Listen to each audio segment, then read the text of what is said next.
E hoje nós vamos aumentar também a tela, nós vamos conversar sobre a prevenção de acidentes. A maioria deles são fáceis de fazer prevenção, mas de tão óbvio, as pessoas esquecem de falar e conversar sobre eles.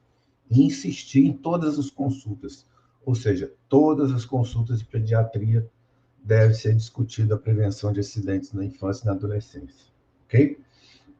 Então, nos tempos que a gente vive hoje,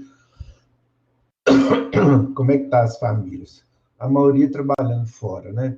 Você tem pais trabalhando fora, você tem pais de separação, não é muito fácil hoje, a estruturação familiar. Então, são pais separados que compartilham a tomada de conta da criança, né? E durante esses fatores, durante esse período, quem é que está cuidando das crianças, né? A maioria das vezes ou está na creche, a avó.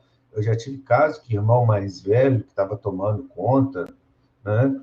Uma das denúncias de abusos que a gente fez há uns 10, 15 anos atrás, mais ou menos, não me lembro quanto tempo, foi o irmão de 12 anos que estava abusando da irmã de 8 anos de idade, né?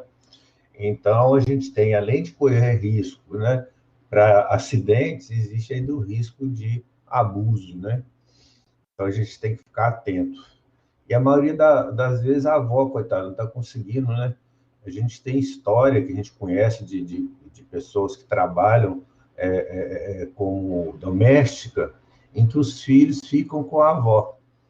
A avó já está velha, aí já começa a discussão com uma das outra filha, que a mãe não está conseguindo descansar, não está conseguindo tomar conta mais das crianças, né? Aí quer que vá a mãe que trabalha fora cuide da criança. Ela precisa de trabalhar para ter dinheiro, sustenta a casa.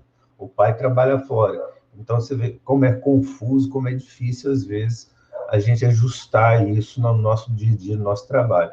E a maioria das vezes eles nos procuram para que a gente possa orientar da melhor forma possível. Então, eu também tenho que estar preparado para esse tipo de orientação, né? É como orientar quem está tomando conta dessa criança e quais os riscos que ela corre, né? Então, a gente considera que a casa, né? A casa é um local perigoso, né? Porque tem várias situações, escada, cozinha, é, lajes, né? Parece a pessoa, mas laje? O que tem a ver a laje? Né? Criança sobe na laje, cai no muro. Né? A gente tem histórias e histórias para contar em relação a atendimento de urgência e emergência em criança em porta de hospital. A rua é extremamente perigosa, né? Para vocês terem uma ideia, a grande parte das pessoas que morrem em acidente automobilístico, elas não estão dentro do carro, estão fora, é pedestre. Então, quem é que, né, a criança que estuda, quem é que leva essa criança para a escola, né? Na rua, o irmão mais velho, né? Então, tudo isso a gente tem que estar atento a essa situação, né? E orientar. É por isso que eu tenho que saber. A criança vai para a escola, quem que leva? É no ônibus, é da Kombi? Quem que é o motorista da Kombi? Como é que é? Tudo isso são fatores que a gente tem que conversar e discutir, né, com a família. Tanto a casa, né, que não, as casas geralmente elas não são feitas, né, para preparar nem para criança nem para idoso, né? Às vezes a gente vai numa casa e tem 2 andares, uma escada imensa. A pessoa parece que não vai envelhecer, que não tem idoso ali que mora ali, ou mesmo que criança, né? Escadas sem nenhuma contenção, ela é toda aberta. Então, você imagina o risco que corre essas crianças. Ou seja, para eu identificar isso, o que eu tenho que saber? Eu tenho que saber como é que é a casa da pessoa. Ou eu faço uma visita, eu faço inquérito, né? Faço questionário, relacionando quais são, para a gente identificar. Quando é no SUS, até, por incrível que pareça, é até mais fácil, porque a gente manda o agente de saúde, elas fazem um questionário que a gente discute, e ela vai lá e identifica, né, o que tem na casa. Só para vocês terem uma ideia, uma vez na zona rural onde eu atendo, uma agente de saúde chegou, doutor, aquela paciente que o senhor pediu para a gente olhar lá porque não está ganhando peso, a gente identificou foi outra coisa lá. Foi, ó, o que, que aconteceu?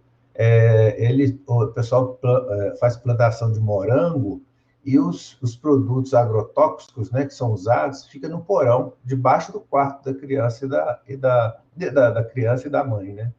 Ou seja, foi identificado um fator de risco para intoxicação exógena, intoxicação grave, né, para agrotóxico. Então, a gente conseguiu ajustar isso com o pai, porque eles que estão falta de conhecimento ou hábitos mesmo já instituídos numa comunidade, em que a gente conseguiu deslocar esses produtos para um local adequado, longe da criança. Ou seja, então a casa é perigosa, não só por situações, né? Se vocês deram uma olhada nas casas, normalmente, você não vê esse cuidado todo de ter produtos de limpeza fora do alcance da criança. Às vezes eles colocam em cima, mais alto, mas tem um banquinho, uma cadeira que a criança quer. Uma criança de 2, 3 anos hoje está subindo uma cadeira, tranquilamente, né? E alcança esses objetos, né, que podem ser perigosos, faca, etc, etc, e como os produtos também de limpeza, né? Tomada, né? A tomada, as queimaduras elétricas são muito mais graves, né? Em relação a outros tipos de queimadura. Então, a gente tem que ter todos esses cuidados, né? De uso de medicamentos, produtos domésticos, tem de tudo quanto é qualidade dentro de casa e com alto potencial de risco para a criança, né?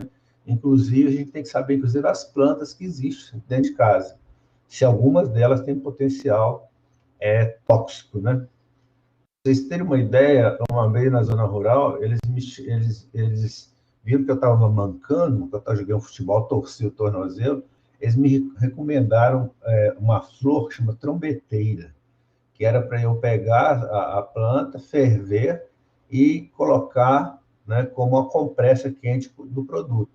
Eu falei, gente, eu vou estudar, eu vou ler sobre essa trombeteira. Eles falaram comigo que usava para sinusite também, colocava, fazia que ele cheirava, que desobstruía via aérea, que era uma maravilha. Eu fui estudar um pouco sobre essa planta, ela tem poder alucinógeno, né? Imagina as pessoas usando, ou uma criança usando isso para tratamento de sinusite. Então, é importante que a gente, na nossa história, a gente possa colher e identificar todos os riscos de acidentes que essa criança pode ter. À medida que a gente vai falando, assim, de uma forma rápida, mas o mais objetivo possível para vocês entenderem a importância, né, da prevenção, são as situações que a gente vivenciou ao longo, né, da porta de entrada e nas enfermarias de pediatria, né? Aqui só a parte epidemiológica, né, como é que em 90 eles fizeram uma projeção para 2020, como é que ia inverter algumas situações de risco, né, de principais causas de morte. Olha para vocês verem aqui a injúria de trânsito.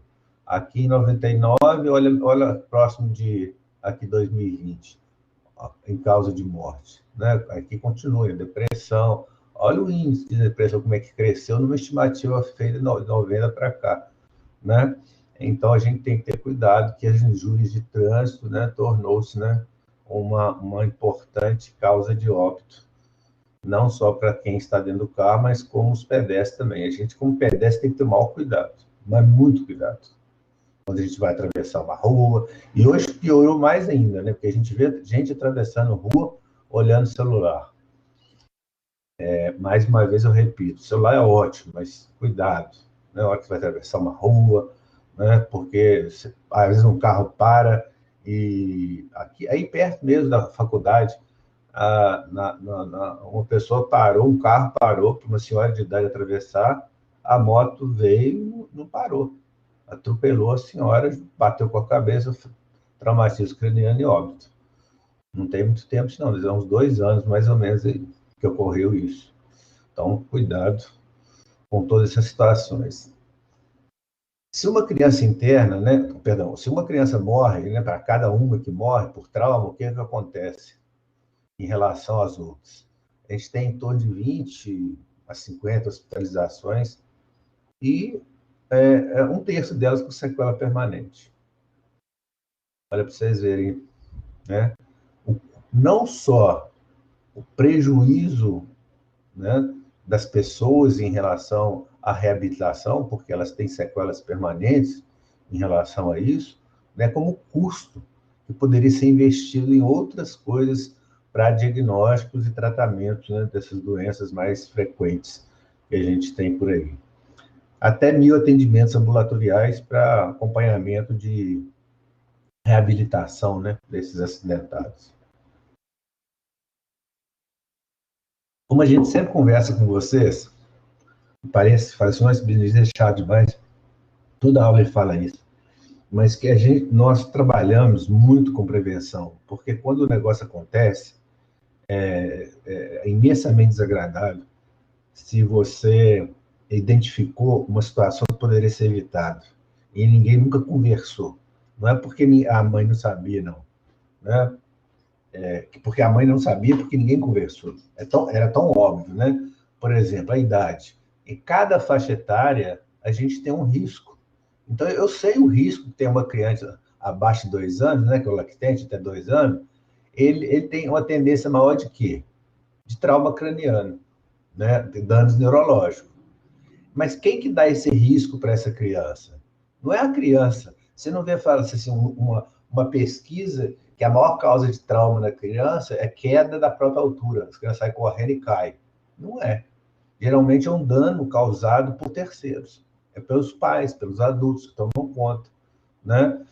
Queimaduras, intoxicação, ou seja, a gente deixa tudo isso facilitado para que isso ocorra. Né? Se a gente se afasta o risco de queimaduras, né, da criança, fósforo longe, né? E exemplo, né? Só para vocês terem uma ideia em relação à queimadura, uma vez eu atendi uma criança que eram gêmeos, então eram duas, né, lógico. E a irmã, eles foram resolver os três, eles estavam na faixa de 5 anos e a menina mais velha de 7, 8 mais ou menos. Eles três, os dois meninos resolveram fazer um churrasco. Botaram os tijolinhos, arrumaram tudo, os papéis, não sei o quê. Um com o álcool na mão, né? Não álcool gel, não, álcool líquido. O outro foi acender. Nesse mesmo momento, a irmã pulou.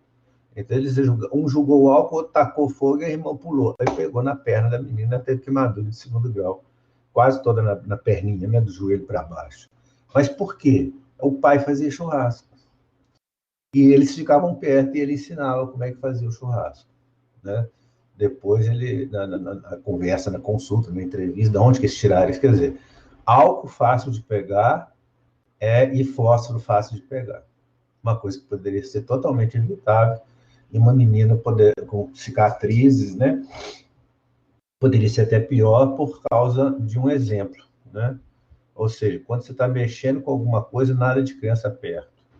Você está mexendo com martelo, você está mexendo com chave de fenda, você está mexendo com faca, preparando uma carne no churrasco que o filho pequeno chega perto, não pode deixar. Eles vão fazer isso mesmo, vão pegar uma faca e você não sabe o que uma criança faz com a faca. Né? Às vezes você superestima o seu filho ou subestima o seu filho. Esse é o grande problema. Quando você acha que ele não seria capaz de fazer aquilo, ou quando você acha que ele não seria, que ele evitaria essa situação. A gente não pode nem nem superestimar a condição do filho, a gente tem que explicar isso durante todas as vezes que a gente atendeu a consulta. Você viu que lá é o lactente, aqui já tem um pré-escolar, ele tem risco de atropelamento, de ir para a rua, queda de lugares mais altos. O escolar também tem queda de lugar alto. Um dia eu atendi eu estava na clínica, que era ali perto do Hospital de Ibiapaba, a clínica das crianças, eu estava de plantão, no final de semana, chegou uma criança, eu não lembro da faixa etária assim, certinha. Eu sei que ela estava soltando pipa em cima da laje. E eles estavam em obra, eles iam construir mais um andar. Então, quando vai construir mais um andar, eles deixam aqueles vergalhões, né, para cima, para aproveitar, emendar e fazer a próxima laje. O menino tropeçou e caiu com a boca dentro de um vergalhão desse, quase atravessando o pescoço. Chegou lá, só via sangue puro, né? Dali mesmo a gente pegou essa criança e foi direto para o hospital, chamou o torrinho, preparou e tal. fez uma pequena cirurgia, retirou e acompanhou ele durante a internação, correu tudo bem, tudo tranquilo. Mas você imagina, uma criança soltando pipa, né, papagaio, pipa, em cima de uma laje onde está cheio de vergalhão. Aqueles vergalhões que faz viga, né, de laje. Ferimentos com brinquedos e lacerações, eu sei que tipo de brinquedo. Uma vez eu recebi uma criança também, cuja mãe, a queixa que a criança tinha engolido uma bateria de brinquedo. Essas baterias redondinhas de brinquedo, sabe? Ela tem um fluido, quando ela chega no intestino, ela, se romper, ela pode perfurar o intestino. Você vê, é uma coisa boba. Então, quando a gente fala assim, brinquedo que desmonta, brinquedos pequenos, não deixa perto dessas crianças até a idade escolar, né? Porque ela vai brincar, vai colocar na boca, principalmente, né, na faixa dos 2 anos, que é a fase oral. Você imagina, leva tudo para a boca, leva tudo para o nariz, né?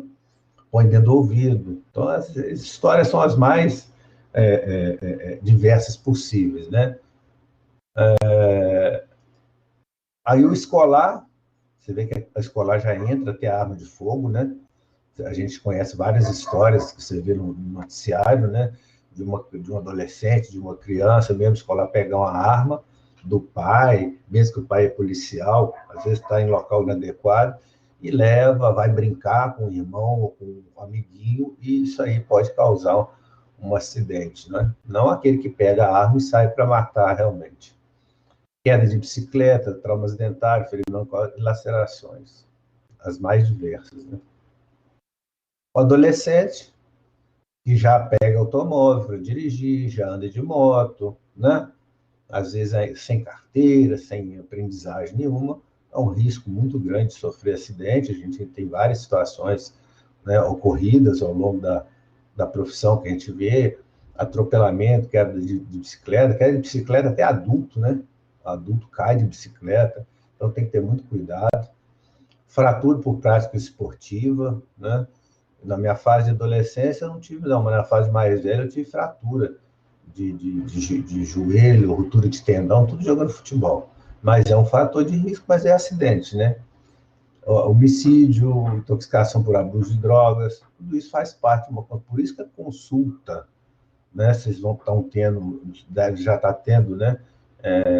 Já estão em atividade com o Luiz Chartoni, não sei se estudando saúde do adolescente, né? Uma consulta do adolescente é totalmente diferente de uma adulta, de uma consulta de uma criança escolar, pré-escolar e lactente, né? Então, onde que se aborda isso aqui, onde se aborda isso aqui, onde se aborda tentativa de suicídio, tudo isso, né? Você tem que identificar os riscos, né? Para essa pessoa. Às vezes o adolescente não vai chegar, não vai contar, até você adquirir confiança, o que ele pode contar para você, né? Até você ganhar a confiança do adolescente, não é fácil. Aí nós falando da idade, aqui a gente tem que falar da pobreza também, né? O número de mortes traumáticas de crianças e jovens é 5 vezes maior no mundo em desenvolvimento que no desenvolvido, né? A pobreza gera muito risco. A gente vê várias fotos, né, de pessoas que moram em favelas, em locais inadequados, é muita coisa que coloca em risco a criança, né? Sexo, a partir do final do primeiro ano, os meninos têm o dobro de chance de sofrer injúrias do que as meninas, né? Isso é estatístico. O menino é mais danadinho. Então, ele sofre muito mais acidente do que a menina. Se eu pegar um exemplo dos meus netos, tem um de 5 anos e tem uma de 2. Com certeza absoluta, quem sofre mais queda, mais atrapalhada é a menina. Então, isso a estatística está em a tendência a começar a mudar também, né? Os riscos vão se igualar. Mas hoje a gente vê um predomínio do sexo masculino nos acidentes que a gente atende. Então, por isso que eu falei, e repito mais uma vez, definir os riscos pré-evento. O que quer dizer isso? Os riscos antes da coisa acontecer. Então, examinar quais são os fatores de risco possíveis de modificação. O que eu posso mudar? O que eu posso fazer de prevenção, né? qual que é o meu público-alvo? Então, meu público-alvo vai ser aquela criança, por exemplo, que é um lactente, eu vou trabalhar com os pais para fazer prevenção de queimadura, de queda da cama, né? Que o pai tem mania de fazer isso, os pais, né? A criança dorme, ela põe numa cama grande, às vezes não tem um berço, bota numa cama grande e cerca de travesseiro, achando que travesseiro segura alguma criança, né? A gente já atendeu o caso em que a criança passou por cima, caiu com um trauma importante, né, craniano, com crise convulsiva e teve que fazer uma cirurgia de urgência. Até alguém que era aí da faculdade, já tem um tempinho. Mas eu tenho que identificar isso. Isso que eu vou trabalhar. Agora, eu tenho situações, para mim, até para eu fazer a prevenção depois, né? Tanto primária, secundária e terciária, quando eu tenho um pré-evento, por exemplo, eu separo, às vezes, mesmo fazendo isso, acontece invasões, né? É a separação física de ciclista do tráfego de automóveis. Nós já tivemos casos noticiários aí, né, de atendimento, o quê? De automóvel em alta velocidade que atingiu o ciclista que estava na via de ciclista, né? Mas é um meio da gente fazer isso, separar, você é do lado de lá ou você é do lado de cá, antes de acontecer o evento. Agora, se acontecer o evento, né, eu tenho que tentar amenizar essa situação. Então, esse ciclista ou esse indivíduo, essa pessoa que está sendo transportada no carro, a gente tem que dar condições para amenizar o trauma. Por exemplo, o uso de capacete para ciclista, o uso de cotoveleira, de joelheira, né? Tudo isso para você evitar um dano maior. E depois que aconteceu o evento, eu tenho que ter um serviço de urgência e emergência, né, adequado e rápido para atender, né? E depois, quando a gente vai fazer, ainda tem um outro item, que eu tenho que ter um serviço de reabilitação, ou seja, para fazer aquele indivíduo voltar à sua capacidade plena de atividade, né? E a gente sabe que o que a gente citou anteriormente, um índice de sequela muito grande. Então, é isso que nós temos que se identificar, viu, gente? Antes de acontecer, se acontecer, eu sou ciclista, vou sair para... Aí sai sem capacete, sai sem joelheira, sem tornozeleira, sem nada. Cai, meto a cabeça no chão, o que vai me ajudar? Né? É aquilo que a gente sabe, mas não faz a prevenção. Prevenção primária, secundária e terciária. É lógico que tem a quaternária também, mas a quaternária é proteger o paciente do próprio médico, né?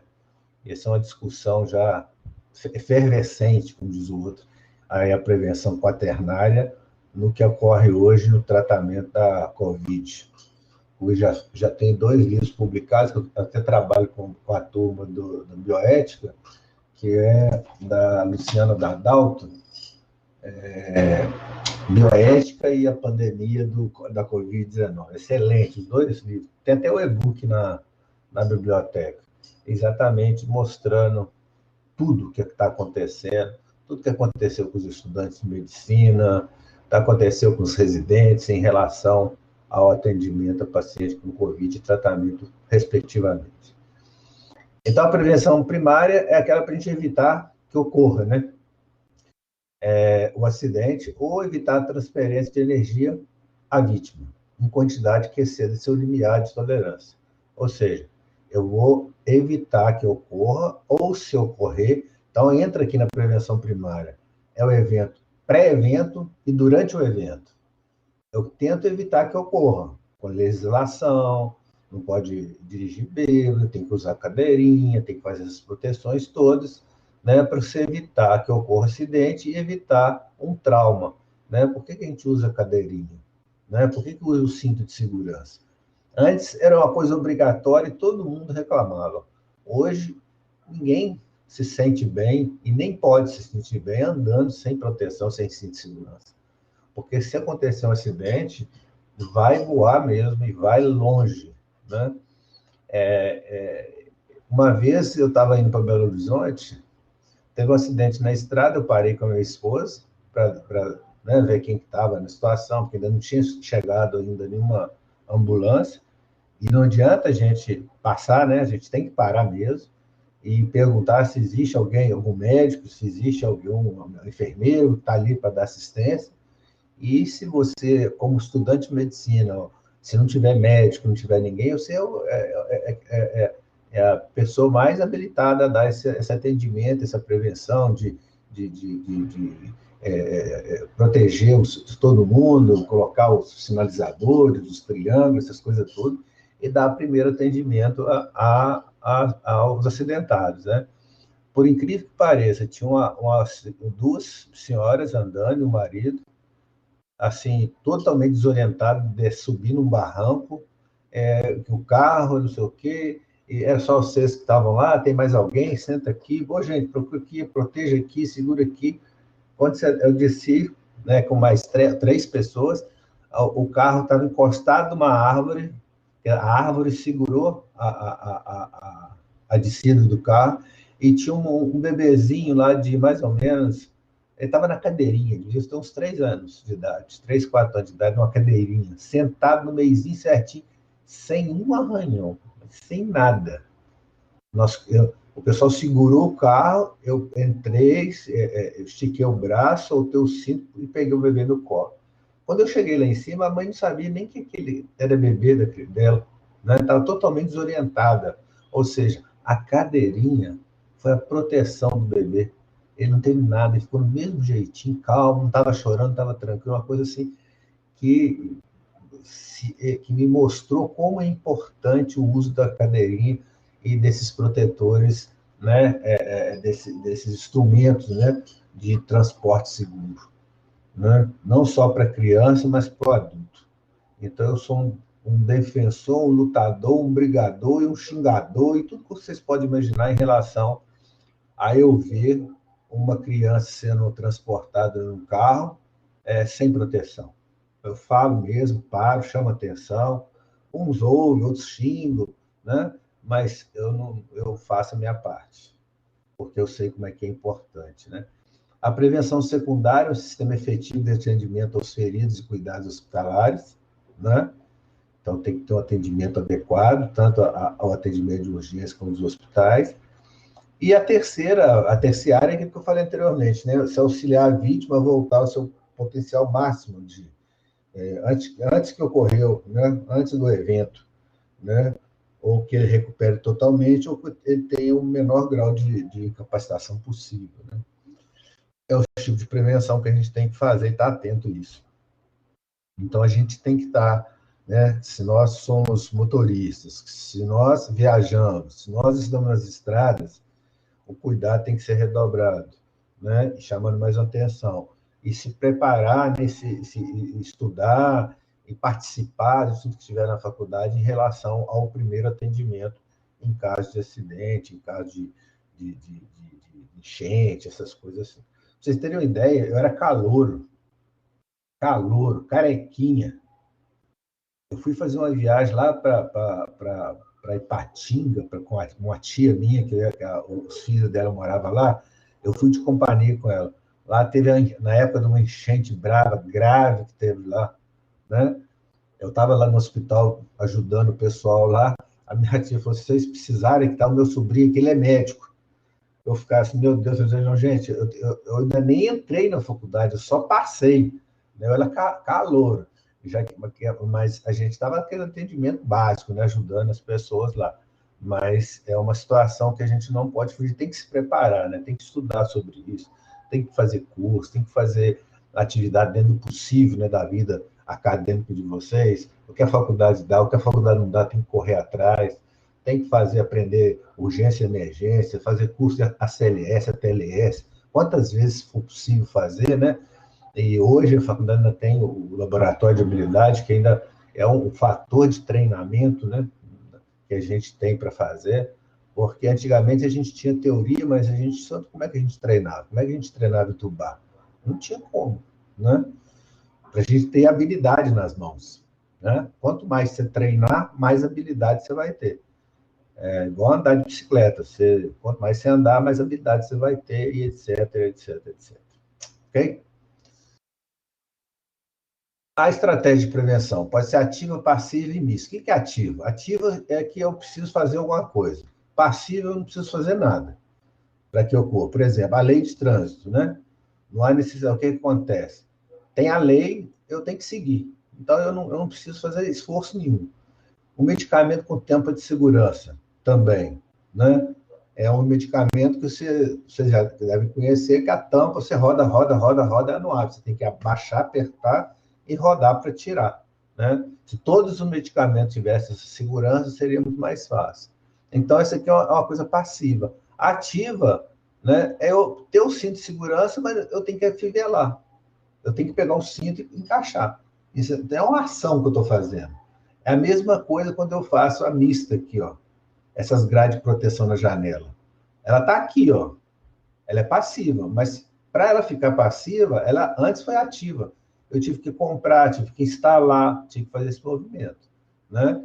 Então, qual que é a melhor forma de você fazer prevenção? É a legislação, né? São as leis, né? Aquelas que são colocadas em leis federais, ou estaduais, ou municipais, são as mais fáceis, porque as pessoas têm que respeitar, senão recebem multa, né? Aquelas que são, está escrito assim, não pisar na grama. Aí a pessoa fala assim, mas por que não pode pisar na grama? Você vai estragar a grama. Aí você tem que colocar uma placa para escrever, não pisar na grama, né? Isso é uma coisa passiva. Mas eu chego lá e piso, para tornar ela viável, eu não vou pisar. Se eu não pisando, eu estou fazendo um ato. Até um ato que eu estou fazendo de não pisar, né? Parece confuso, mas é tranquilo, né? Então, se eu faço alguma ação, ela é ativa. Se eu não faço nenhuma ação, ela é passiva. Se eu, por exemplo, pego um cabo de panela, né? Você quer evitar a queimadura da criança. Você vai lá no fogão e vira o cabo da panela. Então, você fez uma atitude, né? Então, ela é ativa. Se eu coloco uma cancela, né? Uma portinha, né? Cancela é aquelas portinhas pequenininhas, da sala para a cozinha, para entrar na cozinha tem essa porteirinha que fica fechada, ela está ali, ela é passiva. Eu não preciso fazer nada. Mas se ela não existisse, eu teria que colocar. Aí essa compra do material, tudo, aí fez uma forma ativa, aí ela é mista. Tá?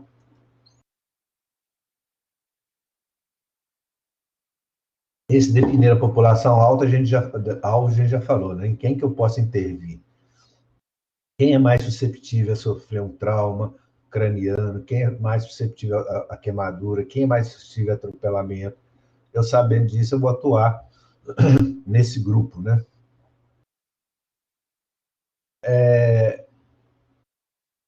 Exatamente, é o que eu falei. Qual a estratégia melhor passiva, né, que pode acontecer em você fazer uma prevenção, seria qual? É aquela que é a legislação, né, por ação do governo, legislação, entidades normalizadoras, da própria sociedade determina. Então, são as mais fáceis de fazer. A é a passiva, tá? Passiva. É aquela que eu não preciso fazer nenhum implemento, né? Não preciso fazer nenhuma atitude. Aí a gente vai falar rapidamente também aqui, gente, mas não tão rapidamente, só para não ficar estendendo muito, que as coisas parecem que são muito repetitivas, isso é de propósito, para que a gente sempre pense muito mesmo em relação a isso, o risco no ambiente doméstico e em áreas de lazer. O ambiente doméstico, né? Eu faço aqui uma lista de riscos à segurança no domicílio. São meios de fazer o quê? A autoavaliação feita pelos pais, e avaliação e investigação de riscos domiciliares e ambientais por pessoas que trabalham com a gente, né?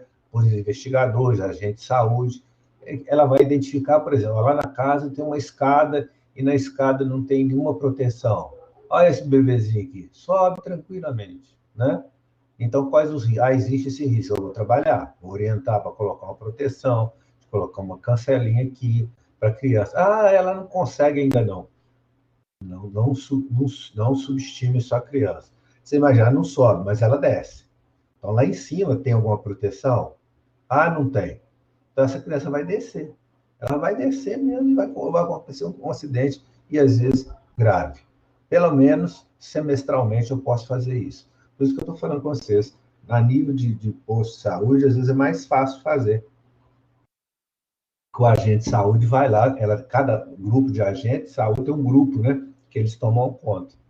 E eles podem nos orientar e a gente vai na casa, identifica, confirma o risco e conversa com a família. Ou seja, o único trabalho que a gente está tendo e que os pais vão entender que a gente não estamos fazendo crítica, né, a nada. Nós estamos auxiliando a proteção do seu filho. Então, é isso que tem que transmitir. Né? Não é cobrar nada. É ser um auxílio, um auxiliador. Né? Se eu posso usar essa palavra. Né? Eu vou auxiliar e vou trabalhar para que a gente proteja o seu bebê.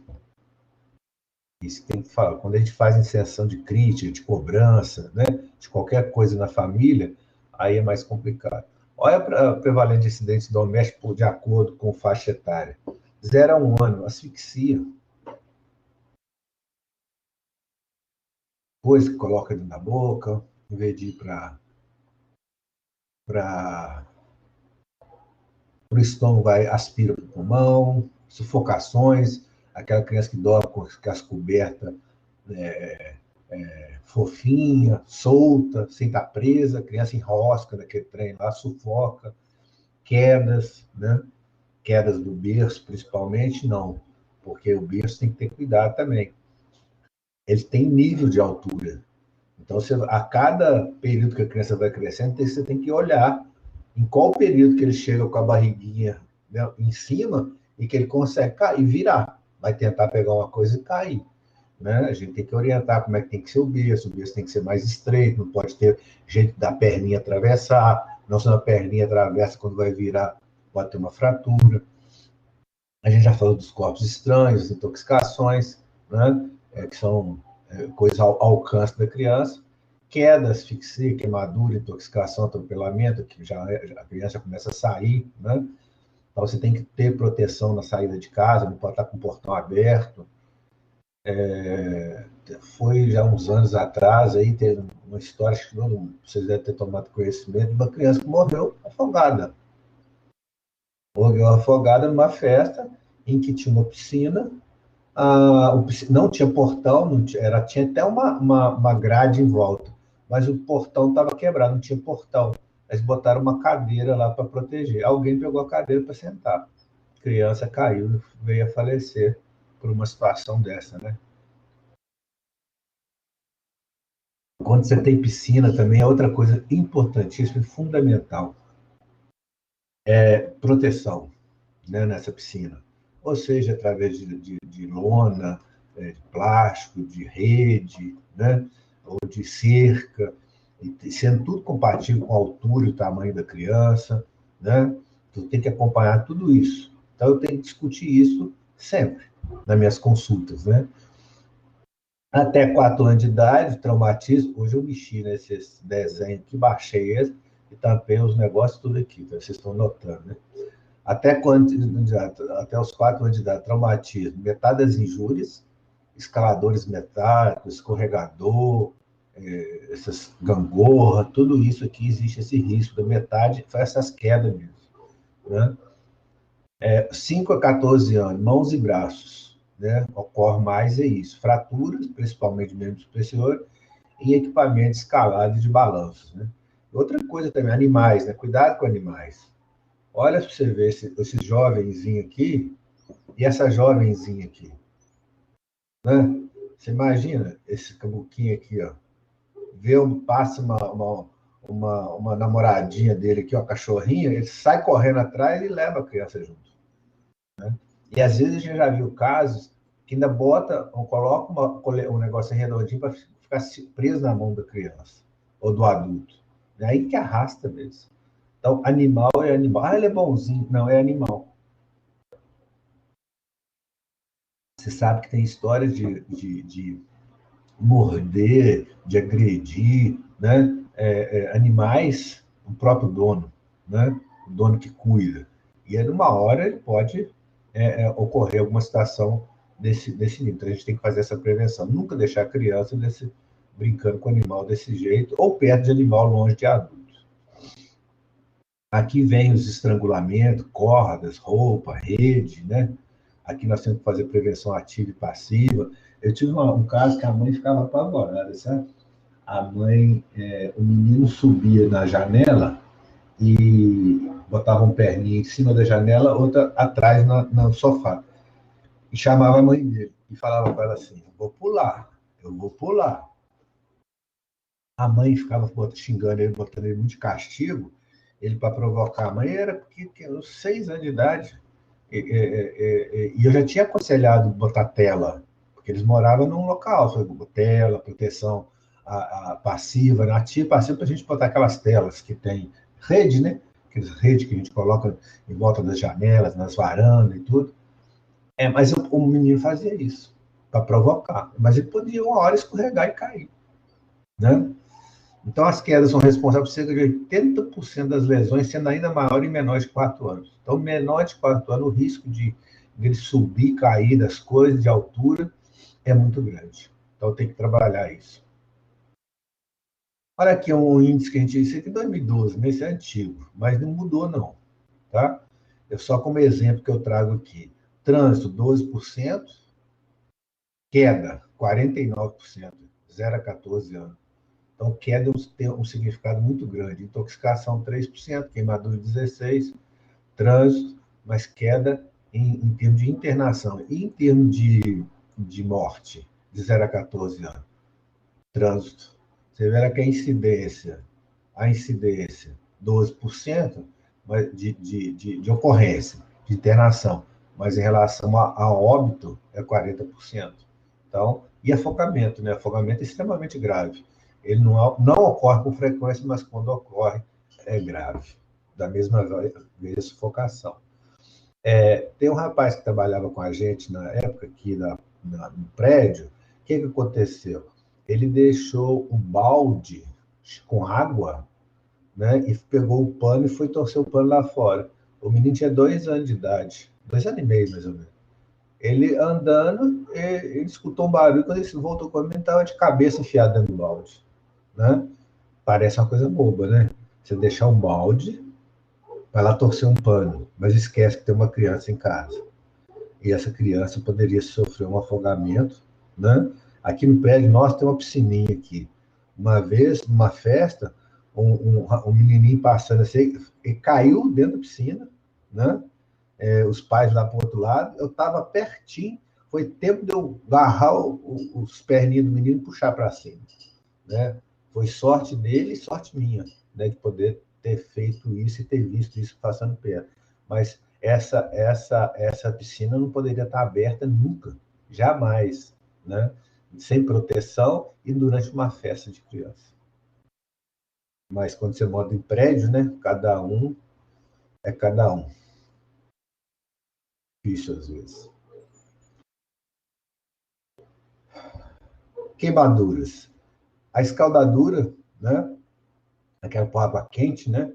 Mais comum, principalmente menor de 5 anos. Os menores de 5 anos, 4 anos, são os danadinhos, a gente está de olho neles. Maior causa de trauma craniano, maior índice de queimadura por escaldadura, porque o vará mexe a mão nas panelas quentes, nos líquidos quentes, quer subir em cima do fogão.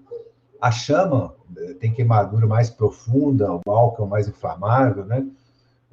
Antigamente tinha o álcool líquido e o gel. O gel era muito pouco usado. Aí passou a se usar muito álcool gel e foi proibido o álcool líquido. Foi na época da esposa do Fernando Henrique Cardoso, junto com a Sociedade Brasileira de Pediatria, porque o índice, na época, né, de queimadura era muito grande, proibindo esse tipo de álcool em venda de mercado. Depois voltou tudo ao normal. A elétrica preocupa pelo potencial de gravidade, é muito grave, então cuidado com os filhos, né? E a térmica, perda de tecido muito maciça. A térmica é por calor, né?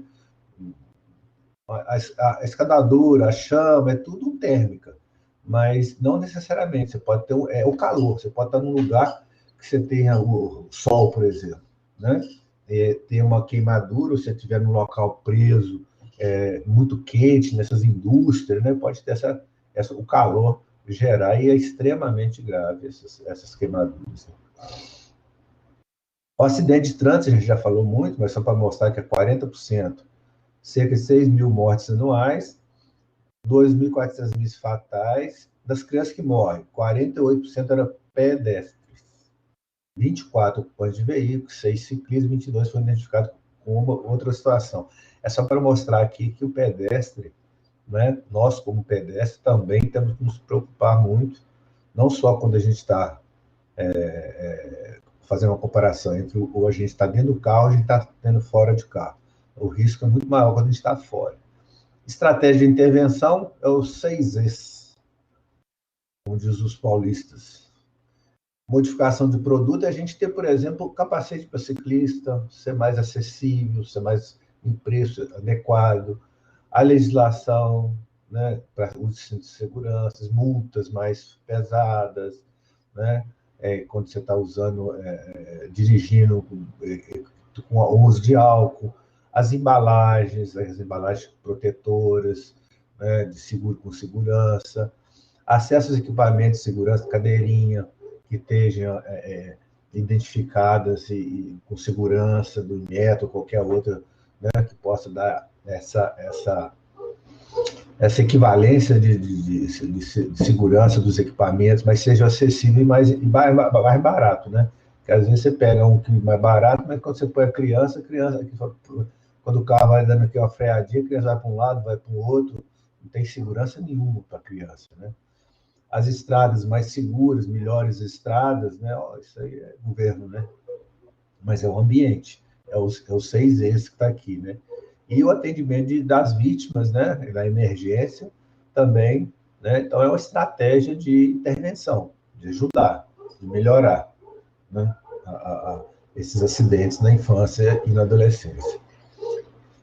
A gente não vai entrar nesse detalhe aqui, não, a gente já está quase finalizando, mas o Código de Trânsito Brasileiro, o CTB, teve mudança, né? Surgiu a lei 14.071, aqui é um ponto, 14.071 de 2020, passou a vigorar agora em 12 de abril de 2021, né? Ela trouxe algumas mudanças em carteira, até 60 anos, até 70 anos, andar de motocicleta, algumas coisas que vem mudando. Mas o que interessa para nós de mudança foi que ele colocou que a criança, né, ninguém pode transportar uma criança em moto, né, nessas motos, lambretes, triciclos, essas coisas assim. Se a criança, antes era menor que 7 anos e meio, agora passou para menor de 10 anos, que não sejam capazes de se proteger. Quer dizer, a lei é extremamente vaga, né? Que não sejam capazes de proteger. Você imagina a criança abaixo, antes era 7 anos e meio, que não eram capazes de se proteger. E agora passou para 10 anos, pelo menos aumentou a idade, que sejam capazes de se proteger em cima de uma garupa de moto. É muito complicado, né? Às vezes põe um menino lá de 7 anos de idade com um capacete maior que ele. Se tiver um acidente, o capacete é capaz de arrancar a cabeça da criança, né? Então, isso é o que mudou, basicamente. E teve uma outra mudançazinha também no transporte de criança, que era você transportar a criança no banco de trás, né? Agora até os 10 anos de idade, menores de 10 anos de idade, desde que eles não estejam atingido 1,45 m. Tá? Logo na frente tem isso aí falando. Mas isso foi a mudança em termos de transporte de criança. As outras, depois a gente vai fazer uma comparação entre uma coisa. Aqui a gente tem as recomendações da Sociedade Brasileira de Pediatria para o transporte seguro de criança e adolescente. O que nós, da pediatria, da sociedade, recomenda? O uso de assento infantil, né? Esse é o assento infantil tipo bebê conforto.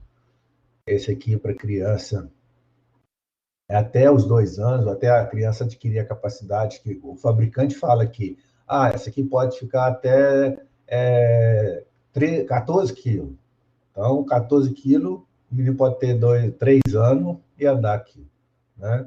Mas até 2 anos ou até ultrapassar o limite aqui. Sempre de costas para o painel do veículo, né? e priso com cinto de segurança, e sempre no banco de trás. Eu vejo muito durante as provas, o pessoal esquece de escrever. Deve ser instalado de costas para o painel do veículo, preferencialmente no banco de trás, preso pelo cinto de segurança de 3 pontos. Não é só colocar assim, não, coloca a cadeirinha. Mas de que jeito? Para frente, para trás? Então, quando você vai usar bebê conforto, né, é de costas para o painel. O menino não fica olhando para trás, fica olhando para a carinha da gente tomar conta dele. Né?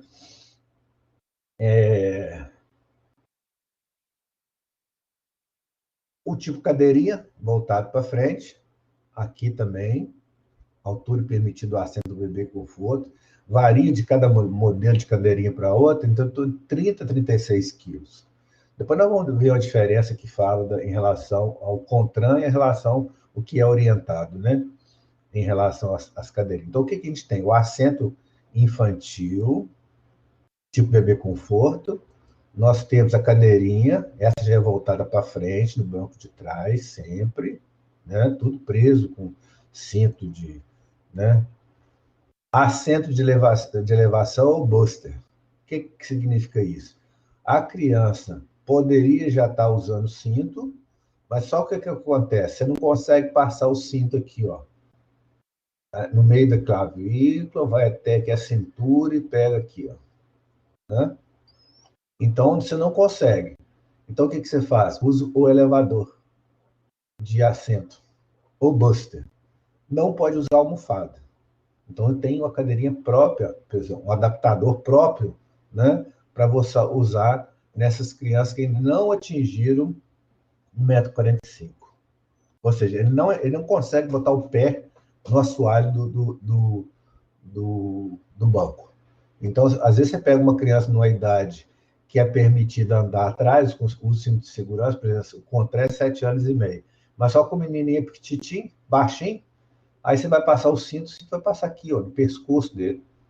Então, a gente não... Aí tem que usar esse buster aqui. Então, você já viu que tem 4 situações. Você tem o bebê conforto, a cadeirinha voltada para frente, você tem o assento de elevação e depois o outro é o cinto de segurança já direto na criança, tá? Só que para a gente ver, finalizando, a diferença que tem em relação à Sociedade Brasileira de Pediatria e ao CONTRAN. Assento infantil tipo bebê conforto, virado para trás, certo?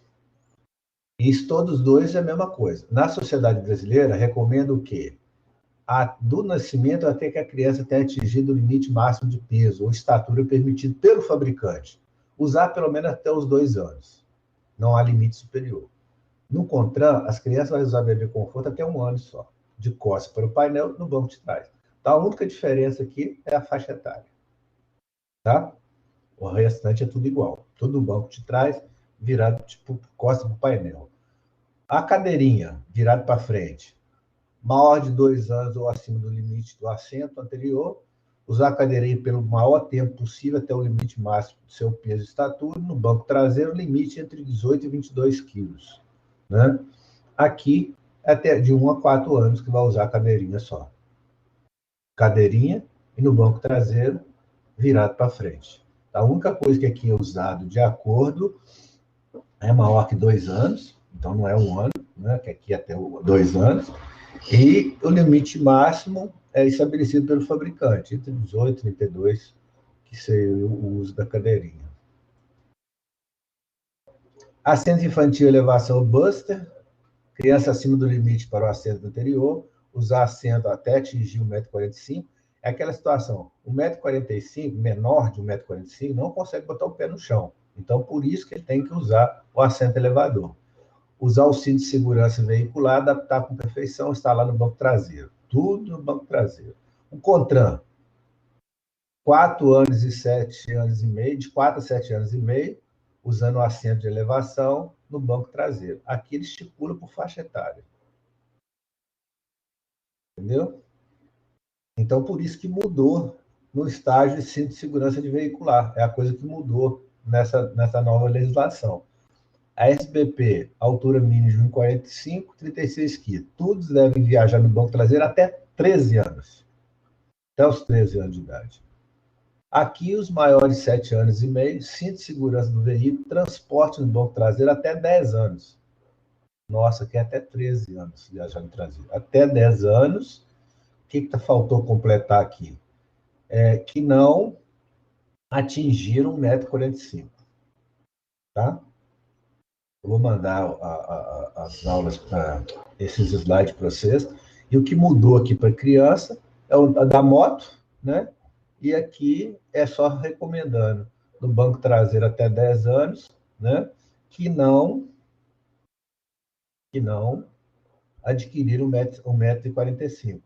Então, aqui sai esse 7 anos e meio. Passou aqui no banco até 10 anos que não atingiu. Se ele já atingiu 1,45 m, com 8 anos, ele já pode ficar usando direto o cinto sem elevador, sem nada.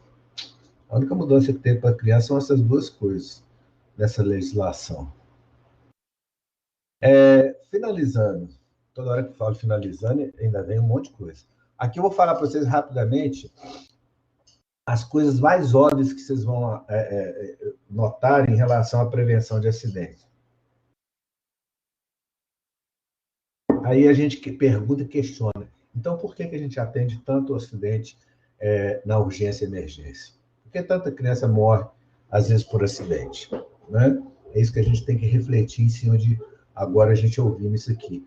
Quedas do colo de adulto, da cama ou do berço, ter grades protetoras. Bebê conforto, só deixar em nível do piso, sempre com o cinto de segurança fivelado. Eu deixei no piso, mas tinha um cachorro. É tudo, né? Você vai botar uma criança com um bebê conforto e em cima de uma mesa? Mas eu tomo cuidado. É uma balançada mesmo naquela. Mas ele é feito para não cair. Mas vira. Mas cai. Com certeza, por experiência. Pisos lisos, tapetes de escada, tapete para criança, piso liso para criança, escada, né? Tudo tem que ter portões de segurança, antiderrapante, corrimão bilateral. Ó, a maioria das vezes que a gente vai entrevistar, não tem isso não, viu? A gente tem que insistir e falar muitas vezes. Tem que ser enjoadinho, igual eu estou sendo aqui, falando com vocês várias vezes. Janelas tipo guilhotina ou basculhante, deve possuir travas de segurança. Isso aqui tem mais em zona rural, né? Que as fazendas, que as janelas que você levanta, e tem aquelas duas borboletinhas que você abre elas para fechar. Porque aqui, se soltar uma, que desce igual uma guilhotina mesmo. Né? Traumas contra o mobiliário, evitar móveis com bordas pontiagudas ou cortantes. Né? Às vezes, no próprio consultório, né? Você vai no consultório, chega lá de pediatria, você tem uma mesa pontuda. A criança vem correndo, você imagina a criança correndo, bater com a cabeça na ponta da mesa. Porque tem criança que vai chegar na altura da mesa uma hora. Né? Então, tem que ser bordas arredondadas, de preferência emborrachadas, para que a criança não sofra um trauma no seu consultório. Vidros grandes em portas, né? Separações ou janelas devem estar identificadas. Né? Parece uma bobagem. Não, vai ficar feia a minha porta, vai ficar feio a minha janela. Eu vou colocar uma identificação, coloca um desenho para a criança, um trem para ela aprender, né? Mas deixa vir, não, ela vai meter a cabeça. Com certeza absoluta. A criança vai sair correndo e paf! Aí tá, o lado está aberto e do outro lado ela vai para o lado da fechado. Lares e burros, já falei para vocês, elevador, nunca, né? Deixar a criança sozinha entrar no elevador, nunca, jamais. Árvores, parquinhos, sempre com vigilância, nunca sozinho, nunca com o celular olhando, né? Testar a água do banho da criança com o cotovelo. Até espirrei aqui. Se a água está quente ou não, senão você vai dar um banho, a água está pelando. Líquidos ou alimentos, não manusear com a criança no colo. A gente já citou para vocês na aula de maus tratos, a denúncia que nós fizemos que a avó cozinhava com a criança no colo, fogão de lenha, fumando.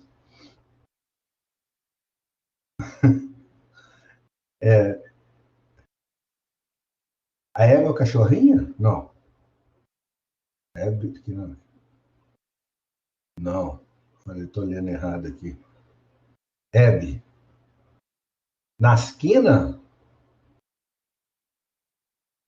Mas tira mesmo. Aí a gente tem que colocar de novo. A minha netinha tem 2 anos que ela vai fazer agora.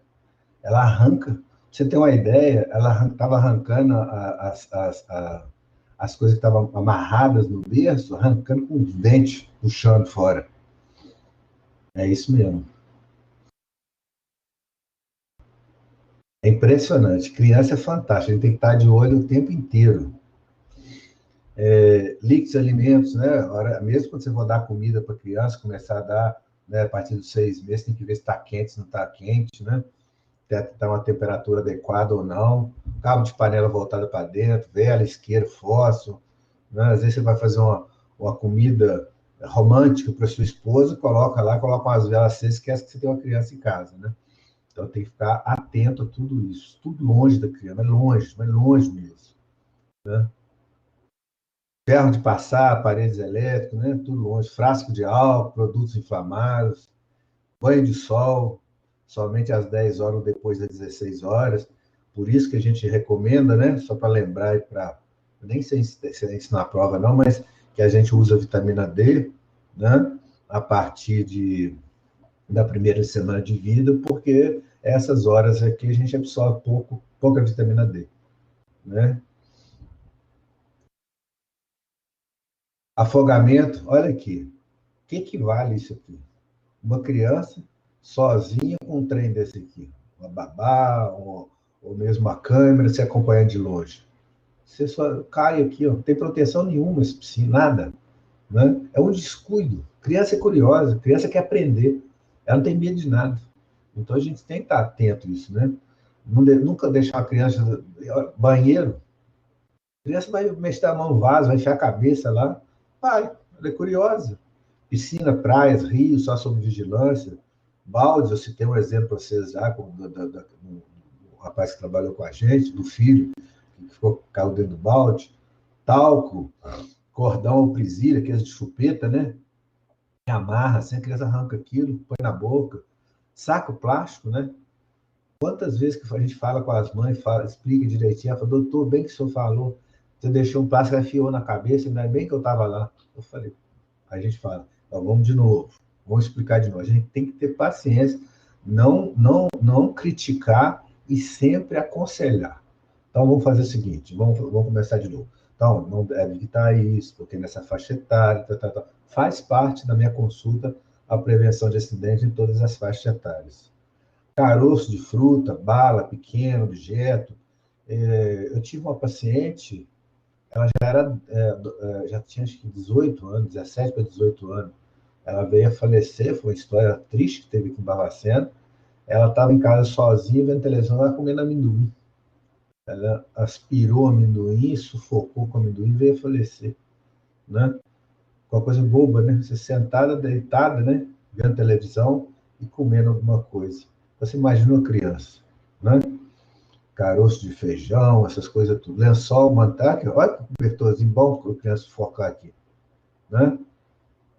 Ela vai misturar aqui, vai embolar a cabeça, tem que estar bem preso, as mantas, coberta, tudo direitinho, para a criança não ter risco nenhum.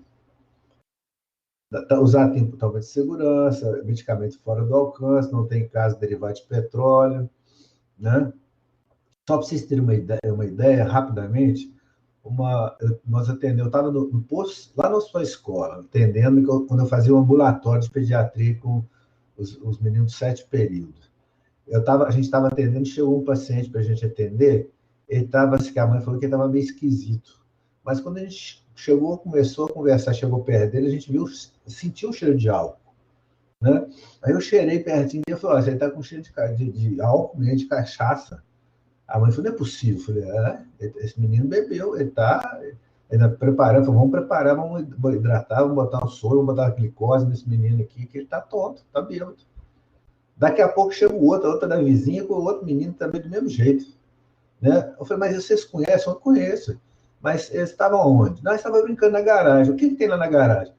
O pai vendia cachaça, e aí ele chamava o povo lá dentro para tomar um golinho para experimentar. Aí experimentava, gostava, tomava. Aí eles estavam brincando de vender cachaça um pro outro. Olha para você ver, o que eu citei para vocês do exemplo. Que a criança vê, não conhece nada dessa história, vai tentar fazer. Né? Uma coisa boba, né? Os dois meninos bêbados, porque estavam brincando de vender cachaça um com o outro. Então tem que estar longe, né? Tem que estar longe isso das crianças, né? Por isso, quando você pergunta assim, qual que é a profissão? Seu pai, o que a senhora trabalha? O que o senhor faz? Né? Às vezes eu pergunto para um paciente que tem asma, o pai tem uma loja de pintura de carro e mora no fundo da casa. Eu já tive uma situação dessa, a criança não melhorava nunca, né? Então a gente tem que ter todas essas perguntas, né? Nome sanitário, misturar água sanitária com outros produtos que tem, alimentos, né? Plantas ornamentais, se são tóxicos ou não, se tem para vocês aquela trombeteira, alimentos que podem utilizar no freezer também, tudo isso é obrigação nossa. Os fios descascados, chave com fusível exposto, tomada. Nossa, vocês não sabem como em zona rural ou em casas, por exemplo, baixo padrão socioeconômico, a gente vê muito isso, sabe? E a gente tem que estar conversando, tem que estar ajudando a como melhorar e a como tirar a exposição de risco dessas crianças, né? Chiclete, bala dura.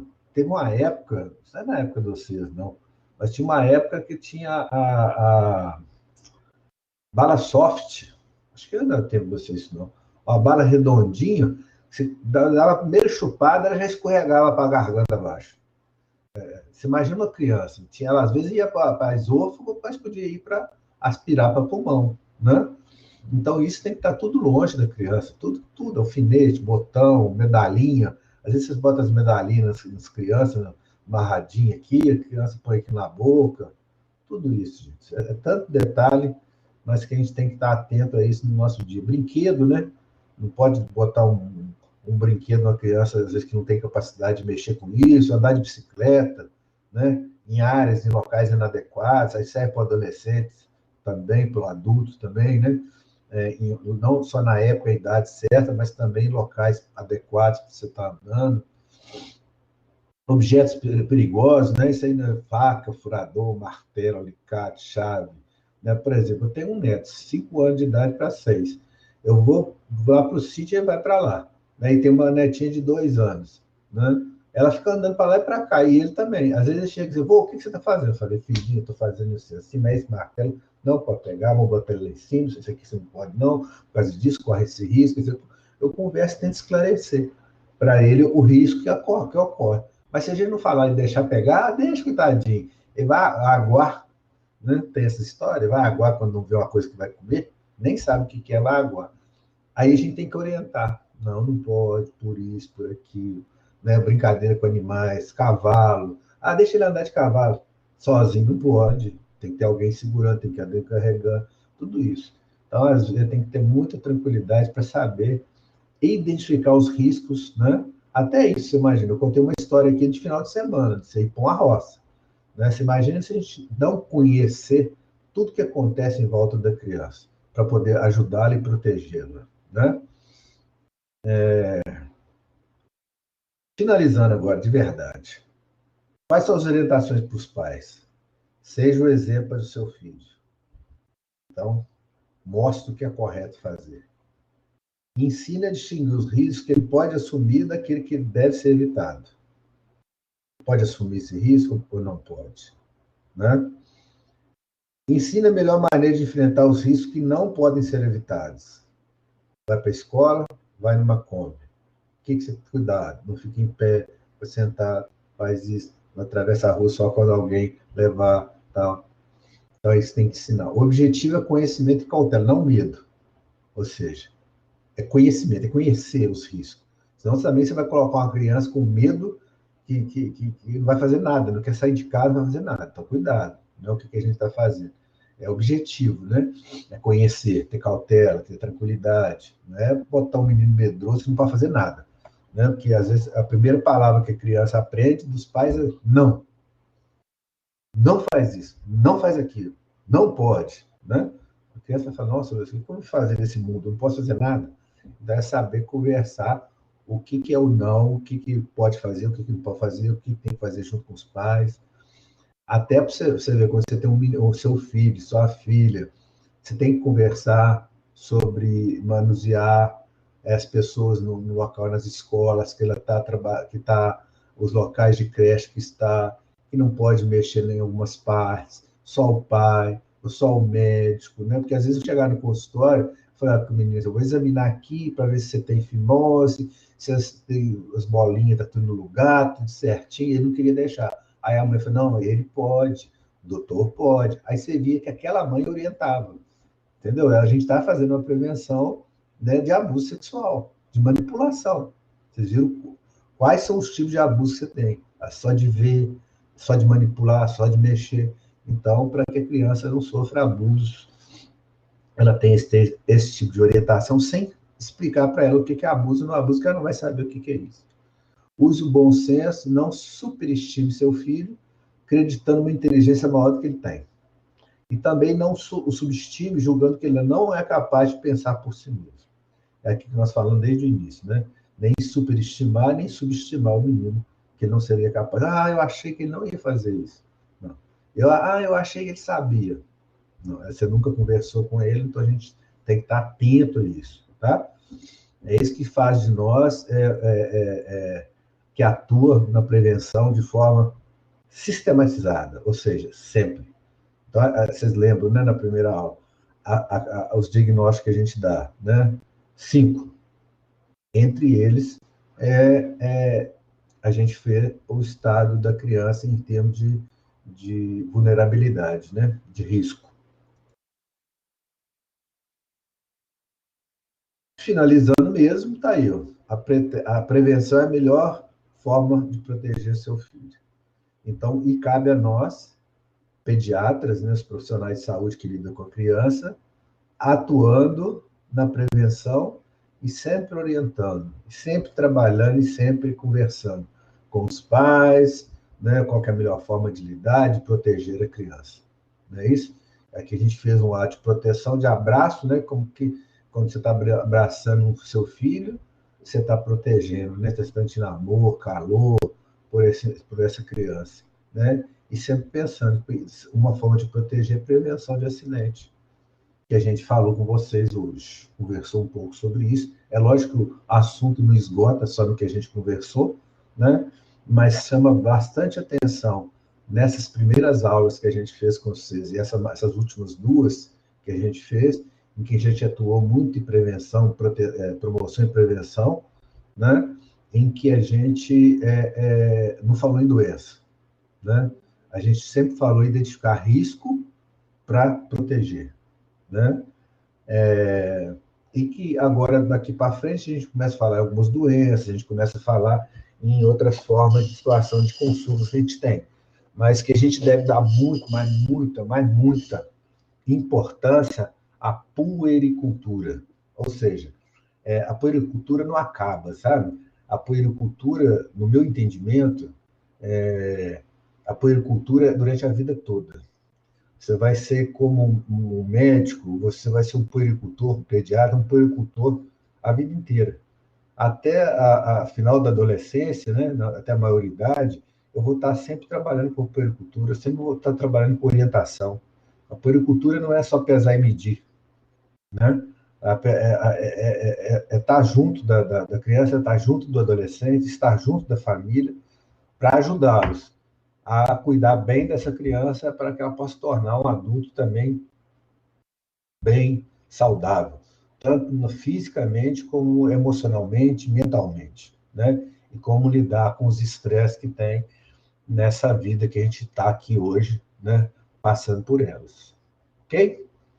Então, eu espero que vocês tenham aproveitado essa parte, né? Que a gente fez de puericultura. E daqui uns dias a gente entra na parte de doença, vocês vão fazer a prova de vocês lá sossegado, com calma, tranquilidade. Não preocupem que falar assim, eu tirei nota mais baixa, não sei o quê, eu estudei, não deu certo. Isso aqui, a pediatria, o que a gente trabalha, eu, a Sônia e a Eurico, a gente trabalha sempre em quê? É um passo de cada vez.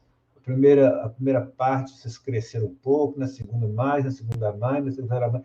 quando eu encontrar com vocês futuramente, eu espero encontrar, como encontro hoje, né? Não nessa pandemia, mas antes da pandemia, com ex-alunos que viraram pediatra, e a gente vê como eles mudaram, como eles cresceram, como bons profissionais se tornaram. E a gente fica muito orgulhoso, né? Ou seja, os nossos alunos em alto nível, né? E, inclusive superior a nós próprios. Nosso pleonasmo, né? Nosso próprio é feio, né? Mas, então, é isso que eu espero que vocês levem da nossa disciplina de saúde da criança 1, tá ok? Parece que eu estou me despedindo, que vai terminando o curso, né? Mas não, só para vocês fazerem uma boa prova. E semana que vem, não sei se seria a minha aula do Eurico, mas quando a gente retornar, a gente conversa mais um pouco, ok? Então, boa tarde para vocês. Vocês descansem bastante, façam uma boa prova. Muita paz aí no coração de vocês. Vou só salvar aqui a lista de presença.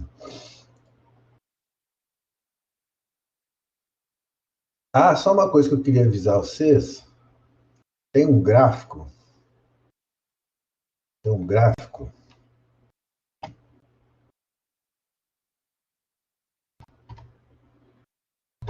na prova, que eu botei uma marcação neles, entendeu?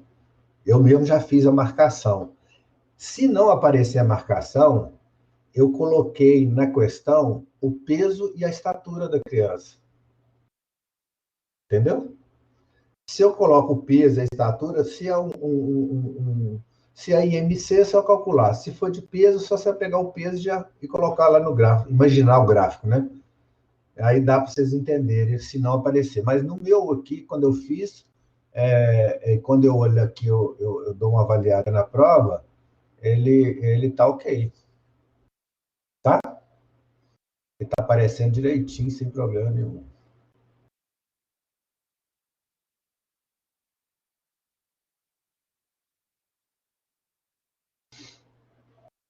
Entenderam essa dúvida aí?